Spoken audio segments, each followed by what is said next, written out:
What's up everybody, Void Reaper here, and today I am bringing you my Marincess deck profile. Let's just jump straight into it.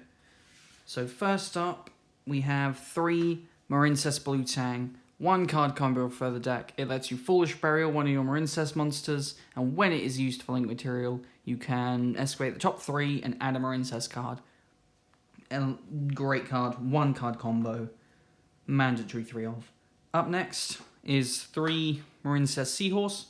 Seahorse lets you special summon itself from your hand to a zone your link monster points to, and you can banish it from the graveyard to special summon a Marincess monster from your hand. Like I said, 3 of, mandatory. Up next, to help with those 2 combo pieces, or 1 combo pieces, is Marincess Pascalius. Another, again, 1 card combo. Normal summon this, special summon a Marincess monster from your hand, hopefully being Blue Tang. She's another level 4, so she lets you Exi summon for any 4s as well. And you can banish her from your graveyard to add back one of your Marincess spell or traps from the graveyard. Fabulous card, another mandatory 3 of. Up next, another 3 of Marincess Spring Girl. Spring Girl is a good card because she's your extender for the deck. She lets you banish a Marincess monster from your grave to special summon her, and when she is used as link material, you can send the top cards of your deck equal to the number of Marincess monsters you currently control, and burn for 200 for each Marincess card milled this way. So helps you win via time if needed, but most of the time you've pretty much got game with this deck. This deck is built to put up a massive towers and a strong board. So, up next, I run 2 Sleepy Maiden.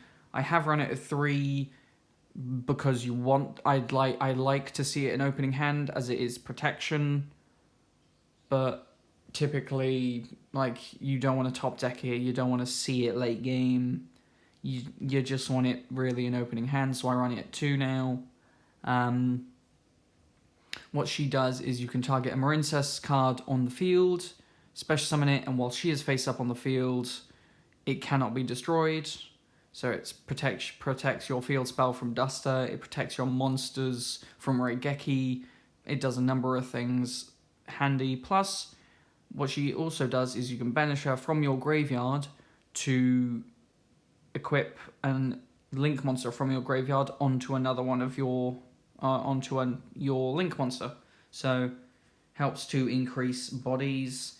I do run 1 more Marincess monster, being Crowntail. She can save your life.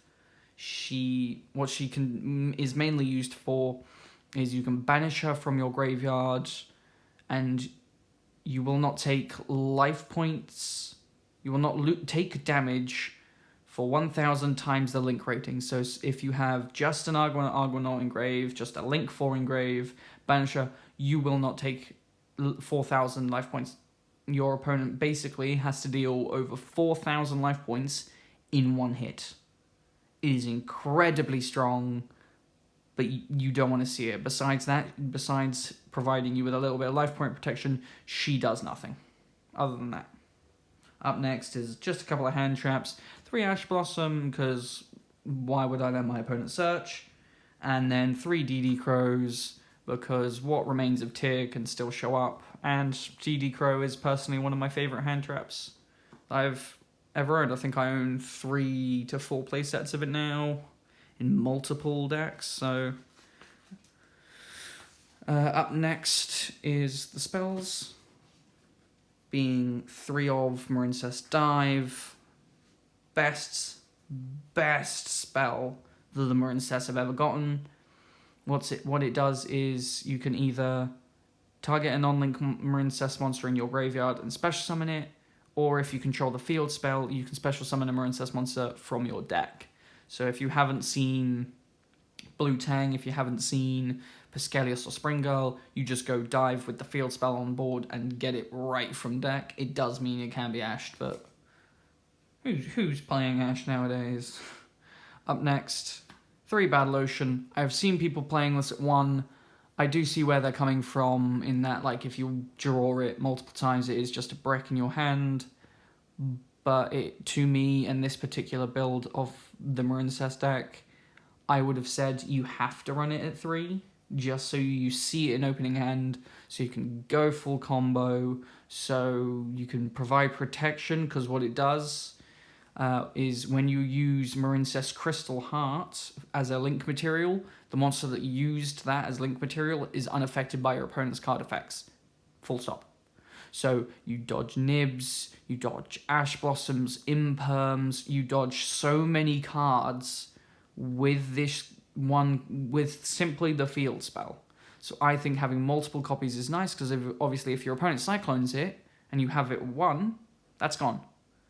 You've got no Battle Ocean anymore. You've lost your main level of protection, unless you're playing the variants of this deck that run 15 hand traps. Up next, I do main deck 2 Dark Rulers. It has come and helps in a pinch when you need to break a board if you're going second. If you're going first, it's a rather annoying brick, but it has helped break boards, really, so I can't really say no. I don't want to run it at 3, but I also want to see it when I need to see it. So I personally say 2 is a good, nice round number to end on there. Up next, 2 Signet Minings. Again, because I'm running 3 of pretty much all of the 1-card combos, you will rarely need this. Occasionally you will if someone's Ash Blossomed you, if someone's negated the summon or something like that, you at least have mining to get to an extender. You at least have the mining to get to your Spring Girl if you need it. You have Signet Mining to get to your Pescelius if you need it before you even summon. And it lets you pitch cards like Dark Ruler No More if you're going first, or dead cards like Dive if you've already used one that you've somehow top-decked. Up next, 1 of Called By. It's Called By, do I need to say more? And then 1 of Terraforming, just to make sure I'm getting that Battle Ocean turn 1. It's a beautiful card. Love just the level of strength it provides your link monsters. Up next is the traps, being 3 Marincess Wave. It is an in-archetype Imperm. So good. Not to mention, if you control a link 3 or higher, obviously you can activate it from your hand, which is why it's considered an Imperm. Not to mention, it makes the monsters you currently control unaffected by your opponent's card effects. So if you control Totally Awesome and, let's say, Marbled Rock, and you go Marincess Wave to negate your opponent's monster effects, your Toad will also be unaffected. So if your opponent tries to go Reigeki, it's just like, okay, sure, let that resolve. Nothing's destroyed because it's all unaffected. So, love to see that opening hand. Even better to see it multiple times. It's just such a good card, such a funny card to play. Up next, 2 Currents. Marincess Current is nice because it's burn damage, and if you're going against, for example, a Mirror or, say, another Link deck, you are dealing a ton of burn damage with simply 1 swing because of Current. So it makes a difference. It helps you close out games. Just such a good card. And then up next, for the last of the traps and main deck, Marincess Circulation. This card can come in handy. I'll occasionally side it out if I need to. But what Marincess Circulation does is you can target one of your Water Link monsters and tag it out, so you put it back in your extra deck, and special summon from your extra deck a Link monster with the same rating. So if you tag out a 4, you special summon out a 4. And it is considered a Link summon. So if you've got Battle Ocean on the field and you go Circulation in main 1, that counts as a Link summon. That will then trigger Battle Ocean. So while you have, for example, let's say you have Argonaut with 3 equips, you tag out that Argonaut for Bubble Reef. You now have lost those 3 equips, yes, but because it is considered a Link summon from Circulation, you go Battle Ocean, equip it again, it becomes huge. You've now got another board of equips, and because, well, unfortunately, the only problem with it is it isn't using Crystal Heart as a link, so you're not making it unaffected, but it does help you protect your bodies if you need to. So that is the main reason that is typically run. That's it for the main deck. Onto the side, as I mentioned, I do run the good old duo Bahamut Shark and Totally Awesome. Do I need to say more, really? It's a water deck that puts up enough level 4s in turn 1 that you can make Bahamut Shark plus a minimum of a Link 3, so why wouldn't you? Plus, you can use Toad to put back, give yourself some of your other water monsters if your Bahamut Shark is already dead. So, not bad. Up next, I run 2 Sea Angel. Unlike a couple of others deck profiles I've seen, which run it at 1, I like to run it at 2 just to guarantee that I'm going to get a search at least once for Ocean or Dive, because once you have 1 dive in circulation because of Pescalius and a number of other recycling cards like Coral Anemone, you just will recycle that 1 dive, so it's at least nice to have something like Sea Angel to find you that Marincess dive.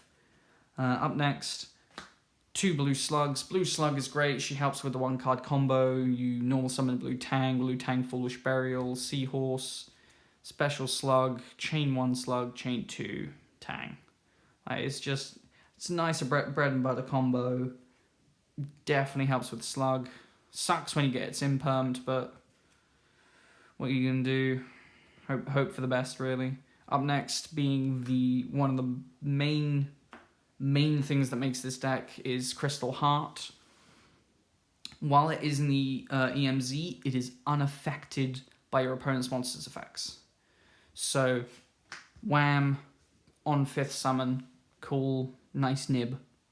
Like, they'll go, cool, activate nib. You won't get a token because there's no monsters, because it can't be tributed. So, not to mention, while you have Battle Ocean, if you use that as link material, the monster you link summoned with that is unaffected. So if you have, for example, you've used Blue Tang, you used Crystal Heart, special summon out Anemone, they go, cool, I'll nib you now, it's unaffected. So there's still no nib. There's still not going to be a nib going through your board. You're still not going to get it broken turn 1. It helps the deck so much, and I have seen people running it at 1. I've seen people not running it at all. Understandable, it isn't great, and if you get stuck on the last summon being Crystal Heart, you're going to be in a difficult situation, but you can get out of it with this deck. You can get out of it. So, as I've already shown, I do run Coral Anemone. I do run it at 2. Once it's sent to the grave, lets you add a Marincess card from grave to hand, so you'll add something like Wave back, you'll add something like Dive back. Just great recycling tool, and it's once per turn. So if you get rid of it on your turn, you can then get rid of it on your opponent's turn using circulation tag out.